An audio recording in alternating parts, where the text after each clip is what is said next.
कुजुंग वनविहार उच्च विद्यालय 124तम वार्षिक उत्सव अनुष्ठित हो जाइछि। कुजुंग उच्च विद्यालय प्रधान शिक्षक तथा कुजुंग ब्लॉक बीओ मनोज कुमार बेहरा सभापति सहित स्वागत भाषण प्रदान करथिले। मुख्य अतिथि भावे शिल्प राष्ट्रमंत्री संपत चंद्र स्वाई जोगदे वनविहार उच्च विद्यालय गारिमामय इतिहास को बखाणी थे। सम्मानित अतिथि भावे प्राक्तन शिक्षक उपेन्द्रनाथ मिश्र, प्राक्तन छात्र डॉक्टर संदीप कुमार सामल, कुजुंग सरपंच वंदिता दास, प्रवचिका कल्पना त्रिपाठी, पीपीएल सीएसआर मुख्य ओम प्रकाश साहू, प्राक्तन छात्र नीलाद्री बिहारी महांती प्रमुख जोग देइथिले। शिक्षक विनोद बिहारी मुदुली अतिथि परिचय प्रदान करथिबा बेले परिचालना कमिटी सभापति डॉक्टर प्रवीर कुमार प्रधान धन्यवाद अर्पण करथिले।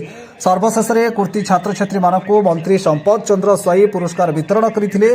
शेषे छात्र छात्री द्वारा सांस्कृतिक कार्यक्रम परिवेशन करा जायथिला।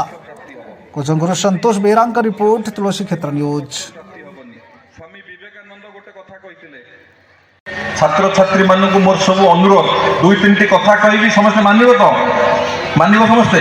हां ठीक अछि।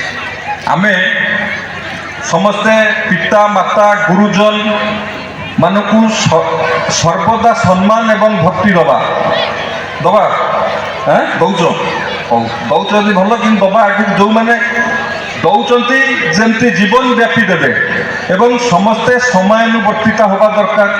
समयानुवर्तिता आम मानकर सब हवा दरकार।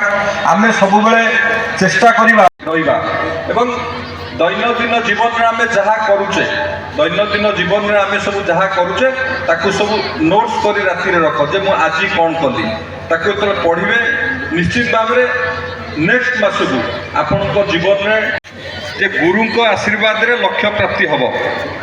गुरु को आशीर्वाद रे केमिति गले ना मो पर गुरु रो आशीर्वाद अछि।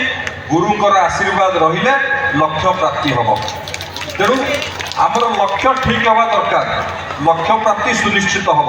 आमे जदि आम लक्ष्य स्थल रे पहुँचीबा पाई आमे एबेठु काम करिबा, एबेठु स्वप्न देखिबा, ताहले निश्चित भाव में आमे पहुँचीबा। आमे समस्त स्वप्न देखिबा भी मध्य आवश्यक जे मो